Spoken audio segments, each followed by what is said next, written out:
السلام علیکم ورحمۃ اللہ وبرکاتہ۔ کیا حال چال ہیں سب کے؟ اللہ تعالیٰ آپ کو، آپ کے پیاروں کو اپنے حفظ و امان میں رکھیں، آمین۔ اللہ کے بابرکت نام کے ساتھ اپنا آج کا سبق شروع کرتے ہیں۔ اعوذ باللہ من الشیطان الرجیم، بسم اللہ الرحمن الرحیم۔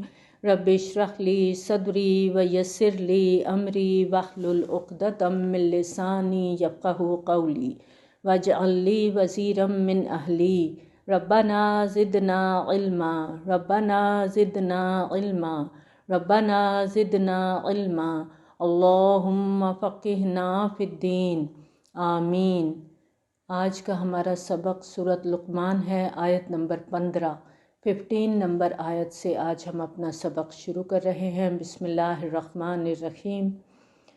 وَإِن جَاهَدَاكَ عَلَىٰ أَن تُشْرِكَ بِي مَا لَيْسَ لَكَ بِهِ عِلْمٌ فَلَا تُطِعْهُمَا، اور اگر وہ تم پر دباؤ ڈالیں کہ تم میرے ساتھ شریک کرو اس چیز کو جس کا تمہارے پاس کوئی علم نہیں، تو ان کا کہنا مت مانو۔ پیچھے آیت نمبر 14 کو پھر سے ریکال کریں۔ وَوَصَّيْنَا الْإِنسَانَ بِوَالِدَيْهِ، یعنی اللہ تعالیٰ نے وصیت کی ہے کہ والدین کے ساتھ بہترین سلوک کرنا ہے، کیونکہ والدین اولاد کے لیے بہت سی قربانیاں دیتے ہیں۔ اس لیے اللہ تعالیٰ نے فرمایا انشکر لی وَلِوَالِدَيْکَ، کہ تم شکر کرو میرا اور اپنے والدین کا، الیہ المصیر، کیونکہ تمہیں میری طرف لوٹنا ہے۔ لیکن اگر وہ تم پر دباؤ ڈالیں کہ تم میرے ساتھ کسی کو شریک کرو جس کا تمہارے پاس کوئی علم نہیں، تو پھر ان کا کہنا مت مانو۔ یہاں والدین کے اپنی اولاد کو شرک پر مجبور کرنے کے حوالے سے جہاد کا لفظ آیا ہے، جاہدا کا، جس کے معنی انتہائی کوشش کے ہیں۔ چنانچہ اس لفظ میں والدین کی طرف سے اپنا موقف منوانے کے لیے لڑنے، جھگڑنے اور ہر طرح سے دباؤ ڈالنے کا مفہوم ہے، اور یہاں بہت واضح انداز میں بتا دیا گیا ہے کہ والدین کے تمام تر تقدس اور احترام کے باوجود انہیں اپنی حدود سے تجاوز کرنے اور اللہ کے حق پر ڈاکہ ڈالنے کی اجازت کسی صورت میں نہیں دی جائے گی۔ اگر والدین اپنی اولاد کو اللہ کے ساتھ شرک کرنے پر مجبور کرنے لگیں تو پھر اولاد ان کے اس حکم کی تعمیل نہیں کرے گی۔ یاد رہے کہ یہ حکم صرف بت پرستی کی ممانعت تک محدود نہیں ہے، بلکہ لا تشرک باللہ، ہر قسم کے شرک کی مطلق ممانعت ہے۔ بلکہ یوں سمجھنا چاہیے کہ اگر والدین اللہ تعالیٰ کے کسی بھی حکم کو توڑنے کا کہہ رہے ہیں تو گویا وہ شرک کا حکم دے رہے ہیں، اس لیے کہ اللہ کے مقابلے میں کسی دوسرے کی بات ماننا گویا اسے معبود بنا لینے کے مترادف ہے۔ تو اگر کوئی شخص اپنے نفس کے اکسانے پر حرام میں منہ مارتا ہے، یعنی اللہ کے حکم کو چھوڑ کر اپنے نفس کی بات مانتا ہے، تو گویا اس نے حرام دولت کو اور اپنے نفس کو معبود کا درجہ دے دیا۔ اور اس سلسلے میں قرآن کا حکم بہت واضح ہے۔ سورۃ فرقان کی آیت نمبر 43 میں آتا ہے اَرَأَیْتَ مَنِ اتَّخَذَ إِلَٰهَهُ هَوَاهُ أَفَأَنْتَ تَكُونُ عَلَيْهِ وَكِيلًا، کیا تم نے دیکھا اس شخص کو جس نے اپنی خواہش نفس کو اپنا معبود بنا لیا؟ تو اے نبی صلی اللہ علیہ وآلہ وسلم، کیا آپ ایسے شخص کی ذمہ داری لے سکتے ہیں؟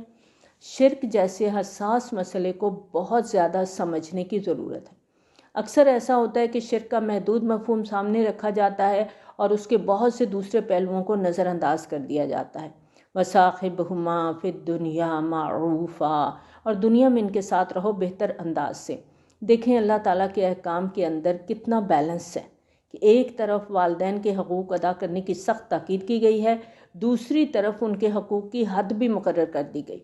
پھر ایسا بھی نہیں ہے کہ اگر والدین کافر یا مشرک ہیں تو اب ان کے تمام حقوق ساقط ہو جائیں گے، بلکہ ایسی صورت میں بھی ان کے ساتھ حسن سلوک کرنا ہے، یعنی اگر والدین مشرک ہیں تو بھی ان کی خدمت کرو، ان کی ضروریات کا خیال رکھو، ان کے مؤدب بن کر رہو۔ ہاں، البتہ وہ شرک پر مجبور کریں یا اللہ اور اس کے رسول صلی اللہ علیہ وآلہ وسلم کی نافرمانی کا حکم دے تو پھر ان کی بات نہیں مانی جائے گی، لیکن اس حوالے سے انکار کرتے ہوئے بھی ان کے ساتھ کوئی بدسلوکی نہیں ہوگی، بدتمیزی نہیں ہوگی۔ وَاتَّبِعْ سَبِيلَ مَنْ أَنَابَ إِلَيَّ، اور پیروی کرو اس شخص کی جو میری طرف رخ کر چکا ہے۔ قرآن مجید میں جہاں بھی والدین کے حقوق کی بات ہوئی ہے وہاں ان کے ساتھ حسن سلوک کی بات کی گئی ہے، اور اگر والدین کی اطاعت ہوگی تو اللہ کی اطاعت کے دائرے کے اندر رہ کر ہوگی، اور جہاں تک اتباع اور پیروی کا تعلق ہے تو وہ صرف اس شخص کی جائز ہے جو ہر طرف سے منہ موڑ کے کلی طور پر اللہ کی اطاعت میں آ چکا ہے۔ جب تک نبوت کا سلسلہ قائم تھا یہ بات انبیاء کرام علیہم السلام پر صادق آتی تھی۔ اب ختم نبوت کے بعد امت میں سے جو شخص بھی اللہ کی اطاعت اور نبی صلی اللہ علیہ وآلہ وسلم کا اتباع کرتے ہوئے لوگوں کی دین کی طرف بلائے تو اس آیت کی روح سے اس کا اتباع کرنا اور اس کا ساتھ دینا ضروری ہے۔ ثم الیہ مرجعکم فانبئکم بما کنتم تعملون، پھر میری طرف ہی تمہارا لوٹنا ہے، پھر میں تمہیں بتا دوں گا جو کچھ تم کرتے رہے۔ یعنی واپسی تو تمہاری میری ہی طرف ہے، آنا تو تم نے میرے پاس ہی ہے۔ تمہارے والدین کو بھی میرے حضور ہی حاضر ہونا ہے، تمام اولادوں کو بھی میرے حضور حاضر ہونا ہے، جو بھی جس نے کیا ہوگا وہ سب کچھ اسے دکھا دیا جائے گا۔ اب اگلی آیت میں حضرت لقمان کی دوسری نصیحت کا ذکر ہے۔ پہلی نصیحت آیت نمبر 13 میں بیان ہوئی، پھر 2 آیات والدین کے بارے میں اللہ تعالیٰ کے حکم کی تفصیلات بیان ہوئیں، پھر دوبارہ حضرت لقمان کی بات شروع ہو رہی ہے۔ یا بنی انہا ان تک مثقال حبۃ من خردل، اے میرے بچے اگر کوئی اچھا یا برا عمل رائی کے دانے کے برابر بھی ہو۔ اپنی جسامت کے اعتبار سے رائی کا دانہ بہت چھوٹا ہوتا ہے، اس سے مراد ہے بہت چھوٹی یا حقیر چیز۔ فَتَكُنْ فِي صَخْرَةٍ أَوْ فِي السَّمَاوَاتِ أَوْ فِي الْأَرْضِ يَأْتِ بِهَا اللَّهُ، پھر وہ ہو کسی چٹان میں یا آسمانوں میں یا زمین کے اندر، اللہ اسے لے آئے گا۔ انسان اشرف المخلوقات ہے، اس کے اعمال چاہے اچھے ہوں یا برے ہوں وہ بھی انسان ہی کی طرح اہم ہیں، اس لیے اللہ تعالیٰ انسانی اعمال کو ضائع نہیں ہونے دے گا۔ انسان کا کوئی بھی عمل ہے، چاہے کسی پہاڑ کی کھو میں کیا ہے، خلا میں کیا ہے، زمین کے پیٹ کی تاریکیوں میں دیا ہے، کچھ بھی کیا ہے، وہ اللہ سے چھپ نہیں سکتا۔ ان اللہ لطیف خبیر، یقیناً اللہ بہت باریک بین اور ہر چیز کی خبر رکھنے والا ہے۔ یہی مضمون سورہ زلزال میں بھی آتا ہے، فَمَن يَعْمَلْ مِثْقَالَ ذَرَّةٍ خَيْرًا يَرَهُ وَمَن يَعْمَلْ مِثْقَالَ ذَرَّةٍ شَرًّا يَرَهُ، تو جو کوئی کرے گا ذرہ برابر بھلائی وہ اسے دیکھ لے گا، اور جو کوئی کرے گا ذرہ برابر برائی وہ بھی اس کو دیکھ لے گا۔ یا بنی اقم الصلاۃ، اور اے میرے بچے نماز قائم کرو۔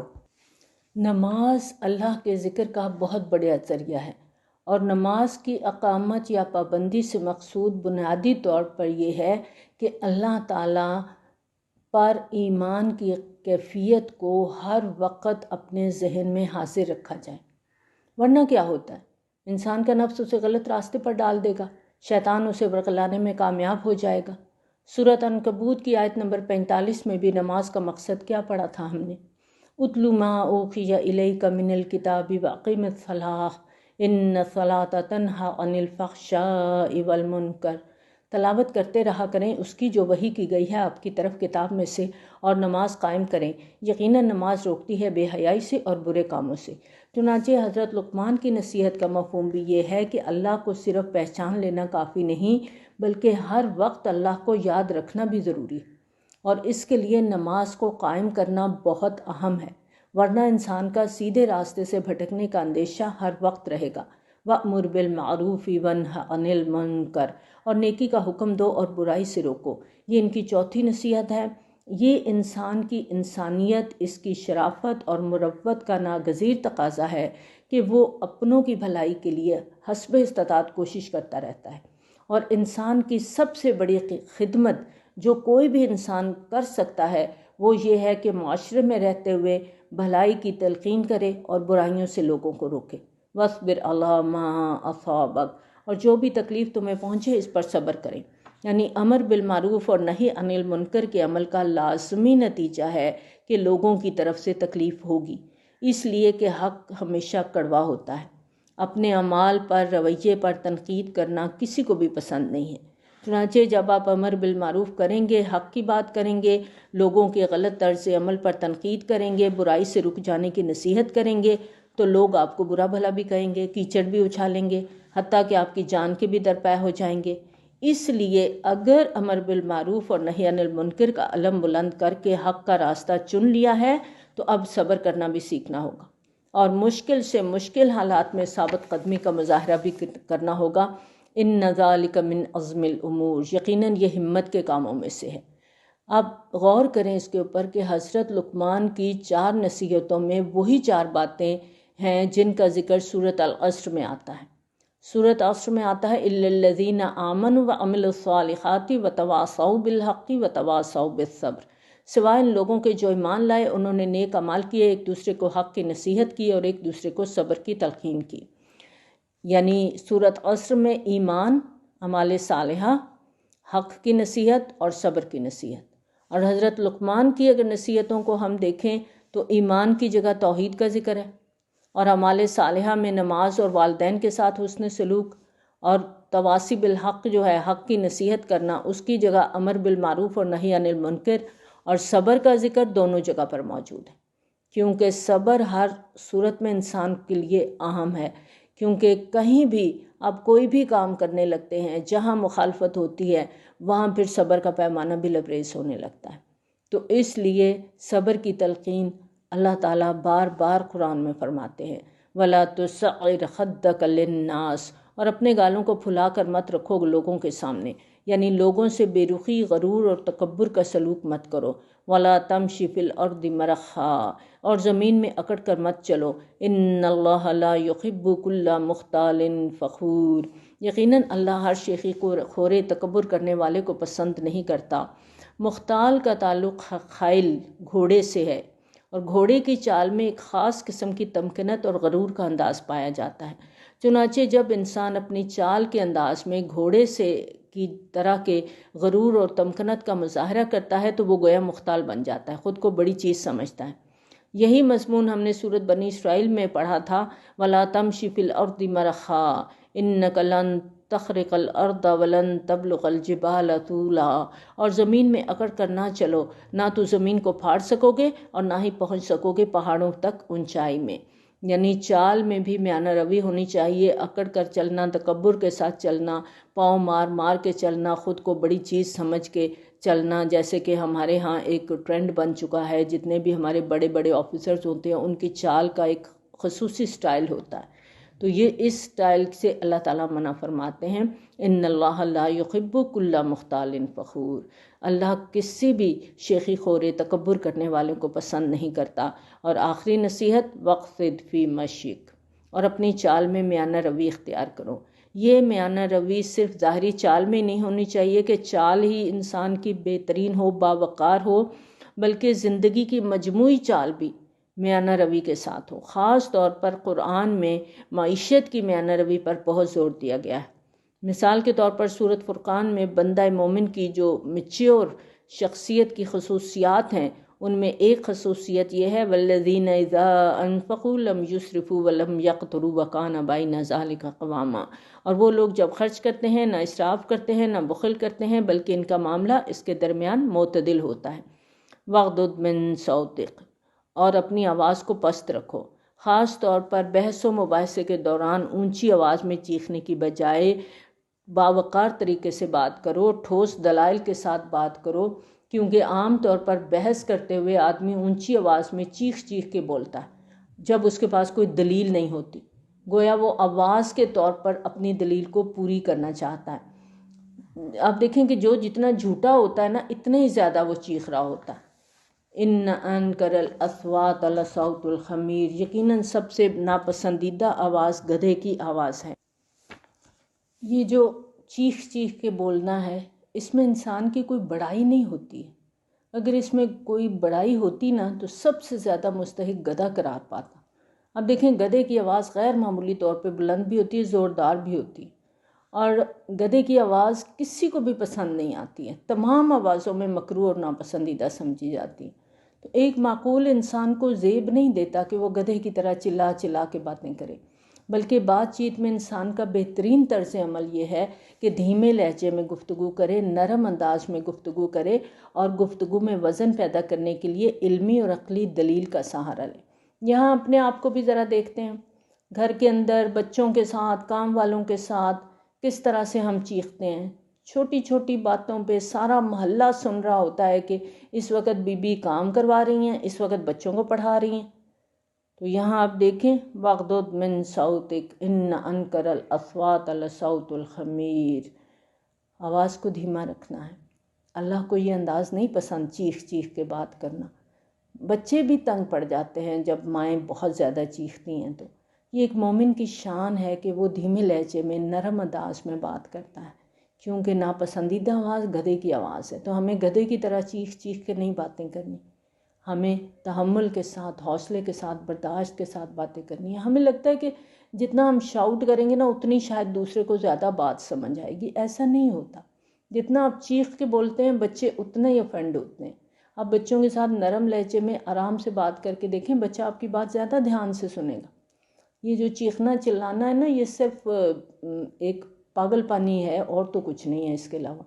تو یہاں پر اللہ تعالیٰ نے ہمیں سب کو ایک سبق دے دیا کہ دیکھو، جہاں تمہاری چال میں میانہ روی ہونی چاہیے وہاں تمہاری آواز میں بھی میانہ روی ہونی چاہیے۔ گدھے کی طرح چیخ چیخ کر بولنا نہیں ہے، بلکہ آرام سے سکون کے ساتھ دھیمی آواز میں، دھیمے لہجے میں، نرم لہجے میں بات کرنی ہے۔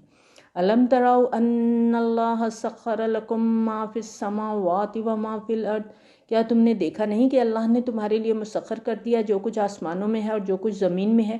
غور کرو، دیکھو تو تمہیں پتہ چلے گا کہ اللہ تعالیٰ نے زمین اور آسمان کی ساری مخلوق کو تمہاری خدمت کے لیے وقف کر دیا، تمہاری سہولیات باہم پہنچانے پر مامور کر دیا۔ سورج کو دیکھو، تمہیں روشنی دیتا ہے، گرمی دیتا ہے، ہواؤں اور بارشوں کا نظام سورج سے ترتیب پاتا ہے، زمین پر فصلوں پھلوں کی پرورش اسی وجہ سے ممکن ہوتی ہے۔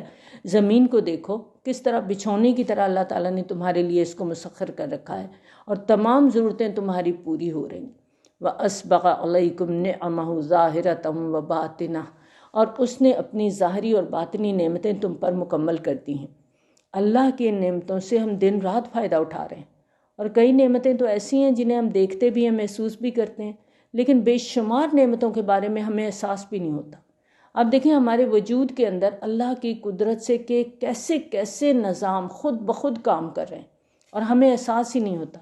ہم تو کھانا کھاتے ہیں، فارغ ہو جاتے ہیں، اب جسم اپنا کام شروع کر دیتا ہے، ہم اپنے دیگر کام کر رہے ہیں، آرام کر رہے ہیں، لیٹے ہوئے ہیں، کہیں جا رہے ہیں، آ رہے ہیں، اور کچھ کام کر رہے ہیں۔ وہ ہمارے کھانے کو ہضم بھی کرتا ہے، اور ہضم کرنے سے لے کر فاضل مادوں کے اخراج تک وہ سارا کام ہمارے باڈی کے اندر ہو رہا ہوتا ہے اور ہمیں احساس بھی نہیں ہوتا۔ وَأَسْبَغَ عَلَيْكُمْ نِعَمَهُ ظَاهِرَةً وَبَاطِنَةً، اللہ تعالیٰ نے اپنی ظاہری اور باطنی نعمتیں تم پر مکمل کر دی ہیں، تو پھر ہمیں کیا کرنا چاہیے؟ ہمیں تو اللہ کا شکر ادا کرنا چاہیے نا کہ اللہ تعالیٰ نے ہمارے لیے کتنی نعمتیں بنائی ہیں۔ وَمِنَ النَّاسِ مَن يُجَادِلُ فِي اللَّهِ بِغَيْرِ عِلْمٍ وَلَا هُدًى وَلَا كِتَابٍ مُنِيرٍ، اور لوگوں میں سے کچھ ایسے بھی ہیں جو اللہ کے بارے میں جھگڑتے ہیں بغیر اس کے کہ ان کے پاس کوئی علم ہو یا کوئی ہدایت ہو یا کوئی روشن کتاب ہو۔ ایسے لوگ اللہ تعالیٰ کی ذات، اللہ کی آیات، اللہ تعالیٰ کے احکامات کے بارے میں طرح طرح کے سوالات اٹھاتے ہیں، منفی انداز میں بحث کرتے ہیں، نہ ان کے پاس کوئی علمی دلیل ہوتی ہے، نہ کوئی الہامی ثبوت ہوتا ہے، اور جب ان سے کہا جاتا ہے پیروی کرو اس ہدایت کی جو اللہ نے نازل فرمائی، تو کہتے ہیں ہم تو اس طریقے کی پیروی کریں گے جس پر ہم نے اپنے آباء و اجداد کو پایا۔ آج اب دیکھیں کہ یہ سوچ آج بھی زندہ ہے۔ جو کام خاندان میں ہو رہے ہیں وہ ہم نہیں چھوڑ سکتے۔ ہمارے رسم و رواج دیکھ لیں، ہمارے جینے مرنے کی رسمیں دیکھ لیں، شادی بیاہ کی رسومات دیکھ لیں، ہم باقاعدہ ایک دوسرے سے پوچھتے ہیں جب رشتے کرتے ہیں، جی آپ کے ہاں کون سی رسم ہے؟ ہماری یہ رسم ہے، ہمارا یہ طریقہ ہے، اور یہ کیوں ہے؟ پتہ نہیں جی، یہ تو ہمارے خاندان میں چلا آ رہا ہے، میں تو جب سے بیاہ کے آئی ہوں میں یہی دیکھ رہی ہوں، یہی طور طریقے چل رہے ہیں۔ یعنی جو کچھ چل رہا ہے اسی کو ہم آگے لے کے چل رہے ہوتے ہیں۔ اللہ تعالیٰ فرماتے ہیں اَوَلَوْ كَانَ الشَّيْطَانُ يَدْعُوهُمْ إِلَىٰ عَذَابِ السَّعِيرِ، کیا انہیں شیطان بلا رہا ہو جہنم کے عذاب کی طرف؟ یعنی اپنے آباء و اجداد کے غلط طریقوں سے چمٹے رہنے کی یہ سوچ شیطانی گمراہی کی وجہ سے، ایسی باتیں کر کے گویا یہ لوگ شیطان کی دعوت پر لبیک کہہ رہے ہیں، اور شیطان کی دعوت کیا ہے؟ وہ تو جہنم کے عذاب کی دعوت ہے۔ وَمَن يُسْلِمْ وَجْهَهُ إِلَى اللَّهِ وَهُوَ مُحْسِنٌ، اور جس شخص نے اپنا چہرہ اللہ کے سامنے جھکا دیا اور وہ احسان کی روش اختیار کرنے والا بھی ہو، فَقَدِ اسْتَمْسَكَ بِالْعُرْوَةِ الْوُثْقَىٰ، تو اس نے تھام لیا مضبوط حلقے کو۔ عروۃ الوثقیٰ، مضبوط کنڈا یا حلقہ سے مراد اللہ تعالیٰ کا تعلق، اللہ کا سہارا۔ اس مضبوط سہارے کو تھامنے کا ذکر ہم پہلے سورۃ بقرہ میں بھی پڑھ چکے ہیں۔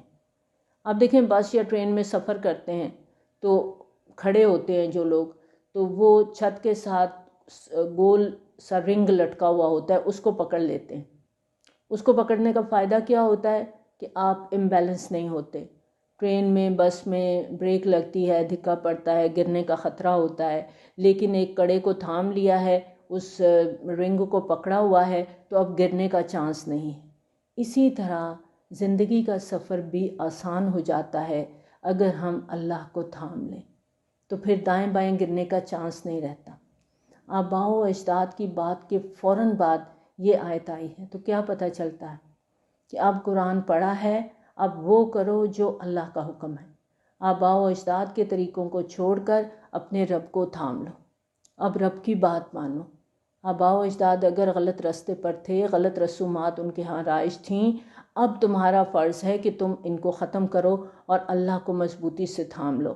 وَإِلَى اللَّهِ عَاقِبَةُ الْأُمُورِ، اور تمام معاملات کا انجام اللہ ہی کے ہاتھ میں ہے، یعنی سب کچھ پھر اللہ کے پاس جانا ہے جو بھی ہم عمل کریں گے۔ وَمَن كَفَرَ فَلَا يَحْزُنْكَ كُفْرُهُ، اب دیکھیں فوراً ہی آگے عروۃ الوثقیٰ کی بات کے بعد تمام انجام اللہ کی طرف جائیں گے، تمام معاملات کا انجام اللہ کی طرف جائے گا۔ تو جو کفر کرتا ہے تو اس کا کفر اے نبی صلی اللہ علیہ وآلہ وسلم آپ کو رنجیدہ نہ کرے۔ الینا مرجعہم فننبئہم بما عملوا ان اللہ علیم بذات الصدور، ہماری طرف ہی سب کو لوٹنا ہے، پھر ہم انہیں آگاہ کر دیں گے ان کاموں کے بارے میں جو وہ کیا کرتے تھے۔ یقیناً اللہ خوب جاننے والا ہے اسے بھی جو سینوں میں چھپا ہوا ہے۔ ہم انہیں تھوڑی دیر کے لیے مال و متاع دے رہے ہیں، پھر ہم انہیں کھینچ کر لائیں گے بہت گاڑے عذاب کی طرف۔ یعنی یہ لوگ جو دنیا کی زندگی میں گم ہیں، ہم نے ان کو یہاں تھوڑی سی مہلت دی ہوئی ہے کہ یہ دنیا کے ساز و سامان سے فائدے اٹھائیں، مزے لوٹیں، انجوائے کریں، انٹرٹینمنٹ دن رات لیں۔ پھر کیا ہوگا؟ ایک دن ان کی سخت پکڑ ہوگی اور یہ سخت عذاب کی طرف دھکیل دیے جائیں گے۔ اور اے نبی صلی اللہ علیہ وآلہ وسلم، آپ ان سے پوچھیں کس نے پیدا کیا آسمانوں اور زمین کو، تو ضرور کہیں گے اللہ نے۔ آپ صلی اللہ علیہ وآلہ وسلم کہیے سب تعریفیں اللہ ہی کے لیے ہیں، لیکن ان کی اکثریت علم نہیں رکھتی۔ اللہ ہی کے لیے ہے جو کچھ آسمانوں اور زمین میں ہے، یقیناً اللہ ہی غنی ہے، بہت خوبیوں والا۔ اور اگر زمین میں جتنے بھی درخت ہیں سب قلم بن جائیں، بڑی پیاری آیت ہے، وَلَوْ أَنَّ مَا فِي الْأَرْضِ مِن شَجَرَةٍ أَقْلَامٍ، اگر زمین میں جتنے بھی درخت ہیں سب قلم بن جائیں۔ قرآن مجید کے اس اسلوب کی طرف پہلے بھی توجہ دلائی گئی ہے، اور اہم مضامین کم از کم 2 مرتبہ قرآن میں ضرور دہرائے گئے ہیں۔ سورۃ کہف میں بھی ہم نے پڑھا تھا کہ اے نبی صلی اللہ علیہ وآلہ وسلم ان سے کہہ دیجئے اگر سمندر سیاہی بن جائیں میرے رب کی باتوں کے لکھنے کے لیے تو یقیناً سمندر ختم ہو جائے گا اس سے پہلے کہ میرے رب کی باتیں ختم ہوں، اگر ہم اسی طرح اور سمندر بھی مدد کے لیے لے آئیں۔ اور یہاں پر سیاہی کے ساتھ قلم کا بھی ذکر کیا گیا ہے، وَالْبَحْرُ يَمُدُّهُ مِن بَعْدِهِ سَبْعَةُ أَبْحُرٍ، اور سمندر سیاہی بن جائیں اس کے بعد اس کو مزید 7 سمندر سیاہی مہیا کر دیں، کہ اگر زمین پر موجود تمام درخت کلمے بن جائیں، تمام سمندر سیاہی بن جائیں، پھر مزید 7 سمندر کا پانی بھی سیاہی بن کے ان میں شامل ہو جائے تو کیا ہوگا؟ مَا نَفِدَتْ کَلِمَاتُ اللَّهِ ان اللہ عزیز حکیم، اللہ کے کلمات ختم نہ ہوں گے، یقیناً اللہ زبردست ہے، کمال حکمت والا ہے۔ کائنات کی ہر چیز اللہ کے کلمہ کن کا ظہور ہے، تو اللہ تعالیٰ کی تمام مخلوقات کلمات اللہ ہیں، ان کا شمار ممکن نہیں ہے۔ پرانے زمانے کے مقابلے میں آج کا انسان کائنات کی وسعت کے بارے میں بہتر طور پہ جانتا ہے۔ اب دیکھتے ہیں کہ آج کے سائنسدان اربوں نوری سالوں کی وسعت تک کائنات کا مشاہدہ کر سکتے ہیں، اس سب کے باوجود وہ کائنات کے ایک سرے سے دوسرے سرے تک کی وسعت کے بارے میں کچھ نہیں جانتے۔ اب دیکھیں کہ جس کائنات کی وسعت کا اندازہ لگانا کسی کے بس کی بات نہیں ہے، اس میں موجود مخلوق یعنی اللہ کے کلمات اور صفات کو احاطہ تحریر میں لانا کیسے ممکن ہو سکتا ہے؟ ما خلقکم ولا بعثکم الا کنفس واحدہ، تم سب کا پیدا کرنا اور دوبارہ اٹھانا اللہ کے لیے ایسا ہی ہے جیسے ایک جان کا پیدا کر دینا اور دوبارہ زندہ کر دینا۔ پچھلی آیت میں اللہ تعالیٰ کی تخلیق کی وسعت اور عظمت کا تذکرہ تھا، اب اس وسیع اور اس کائنات کے انتظام اور انصرام اور رنگا رنگ مخلوق کے معاملات کی نگرانی کا ذکر ہے کہ ان تمام امور کی نگہداشت اللہ کے لیے کچھ بھی مشکل نہیں ہے۔ جیسے آیت الکرسی میں آتا ہے نا کہ ولا یعودہ حفظہما وہو العلی العظیم، اور اس پر گراں نہیں گزرتی آسمان اور زمین کی حفاظت، وہ بلند اور بالا ہے، بڑی عظمت والا ہے۔ ان اللہ سمیع بصیر، یقیناً اللہ سب کچھ سننے والا، ہر چیز پر نظر رکھنے والا ہے۔ الم تر ان اللہ یولج اللیل فی النہار ویولج النہار فی اللیل، کیا تم دیکھتے نہیں کہ اللہ رات کو پرو لاتا ہے دن میں اور دن کو پرو لاتا ہے رات میں؟ آپ دیکھیں گے بالکل اس کی مثال تسبیح کے دانوں جیسی ہے، یعنی قدرت الہی سے دن اور رات کی ترتیب ایک ڈوری میں پرائے ہوئے سیاہ اور سفید رنگ کے دانوں کی سی ہے۔ ایک سیاہ اور سفید دانہ باری باری چلے آ رہے ہیں۔ یہ اس آیت کا ایک مطلب تو یہ بھی ہے کہ اللہ تعالیٰ رات کو دن میں داخل کرتا ہے اور دن کو رات میں داخل کرتا ہے، یعنی دن جب کم ہو جاتے ہیں تو رات کے کچھ حصے اس پر قابض ہو جاتے ہیں، یعنی رات دن میں داخل ہو جاتی ہے، جیسے سردیوں میں دن کم ہو جاتے ہیں، اسی طرح جب رات گھٹتی ہے تو اس کے کچھ حصے دن پر قبضہ کر لیتے ہیں، یعنی جب گرمیوں میں دن لمبے ہو جاتے ہیں۔ وَسَخَّرَ الشَّمْسَ وَالْقَمَرَ كُلٌّ يَجْرِي إِلَىٰ أَجَلٍ مُّسَمًّى وَأَنَّ اللَّهَ بِمَا تَعْمَلُونَ خَبِيرٌ، اور اس نے مسخر کر دیا سورج اور چاند کو، یہ سب کے سب چل رہے ہیں وقت معین تک کے لیے، اور یہ کہ اللہ باخبر ہے اس سے جو تم کر رہے ہو۔ ذَلِكَ بِأَنَّ اللَّهَ هُوَ الْحَقُّ وَأَنَّ مَا يَدْعُونَ مِن دُونِهِ الْبَاطِلُ، اور یہ اس لیے کہ اللہ ہی حق ہے کہ یہ لوگ جب کسی بھی چیز کو اللہ کے سوا پکارتے ہیں وہ باطل ہے۔ لغوی اعتبار سے ہر وہ چیز باطل ہے جو نظر تو آ رہی ہے لیکن اس کا وجود حقیقی نہیں ہے، جیسے سراب کو دور سے دیکھنے پہ پانی نظر آتا ہے لیکن اصل میں وہ پانی نہیں ہوتا۔ اسی طرح اللہ تعالیٰ کے سوا جس کسی کو بھی کوئی معبود سمجھ کر پکارتا ہے وہ دھوکہ ہے، سراب ہے، باطل ہے۔ وَأَنَّ اللَّهَ هُوَ الْعَلِيُّ الْكَبِيرُ، اور یقیناً اللہ ہی سب سے بلند بالا اور عظمت والا ہے۔ الم تر ان الفلک تجری فی البحر بنعمت اللہ لیریکم من آیاتی، کیا تم دیکھتے نہیں کشتیاں چلتی ہیں سمندر میں اللہ کی نعمتوں کو لے کر تاکہ وہ دکھائے تمہیں اپنی نشانیوں میں سے، یعنی یہ اللہ کی قدرت کی نشانیوں میں سے ہیں کہ دریاؤں اور سمندروں میں کشتیاں اور بڑے بڑے جہاز ہزاروں ٹن وزنی سامان اٹھائے رواں دواں ہیں۔ اب دیکھیں ایک سوئی پانی میں ڈوب جاتی ہے اور اتنا بڑا جہاز پانی کے اندر تیرتا رہتا ہے۔ ان فی ذلک لآیات لکل صبار شکور، یقیناً اس میں نشانیاں ہیں ہر اس شخص کے لیے جو صبر اور شکر کرنے والا ہے۔ صبار اور شکور یہ مبالغے کے صیغے ہیں، یعنی بہت زیادہ صبر کرنے والا اور بہت زیادہ شکر کرنے والا۔ وَإِذَا غَشِيَهُم مَّوْجٌ كَالظُّلَلِ، اور جب کبھی سمندر میں موج انہیں ڈھانپ لیتی ہے سائبانوں کی طرح، یعنی بحری سفر کے دوران جب یہ لوگ طوفان میں پھنس جاتے ہیں اور سائبانوں کی طرح پھیلی ہوئی موجیں انہیں اپنی طرف ایسے بڑھتی دکھائی دیتی ہیں جیسے ان کے اوپر سے گزر جائیں گی، تو وہ پکارنے لگتے ہیں اللہ کو اس کے لیے اطاعت کو خالص کرتے ہوئے۔ پھر جب وہ انہیں نجات دے کر خشکی پر لے آتا ہے تو ان میں سے کچھ ہی ہیں جو میانہ روی اختیار کرتے ہیں، یعنی اکثر و بیشتر توحید خالص سے پھر کر دوبارہ شرک کی راہ اختیار کر لیتے ہیں۔ وَمَا يَجْحَدُ بِآيَاتِنَا إِلَّا كُلُّ خَتَّارٍ كَفُورٍ، اور ہماری آیات کا انکار نہیں کرتے مگر وہی لوگ جو قول کے جھوٹے اور ناشکرے ہیں۔ یا ایہا الناس اتقوا ربکم واخشوا یوما لا یجزی والد عن ولدہ، اے لوگو اپنے رب کا تقوی اختیار کرو اور ڈرو اس دن سے جس دن کوئی باپ اپنے بیٹے کے کچھ کام نہیں آئے گا اور نہ ہی بیٹا اپنے باپ کے کچھ کام آ سکے گا۔ باپ اور بیٹے کے حوالے سے قریب ترین رشتے کا ذکر کر کے گویا تمام نچلے درجوں کے رشتوں کے تعلقات کے بارے میں واضح کر دیا گیا کہ کوئی کسی کے کام نہیں آئے گا۔ ان وعد اللہ حق فلا تغرنکم الحیات الدنیا، یقیناً اللہ کا وعدہ سچا ہے تو دیکھو تمہیں دھوکے میں نہ ڈال دے دنیا کی زندگی، یعنی ایسا نہ ہو کہ تم دنیا کی زندگی کے زیب و زینت پہ، یہاں کی خوبصورتی پہ، یہاں کی انٹرٹینمنٹ پہ ریچھ کے اپنی اصل زندگی کو بھول جاؤ۔ ولا یغرنکم باللہ الغرور، اور دیکھنا تمہیں دھوکے میں نہ ڈال دے اللہ کے حوالے سے وہ بڑا دھوکے باز۔ اللہ کے بارے میں انسان کو دھوکے میں ڈالنے کے لیے شیطان طرح طرح کے حربے آزماتا ہے۔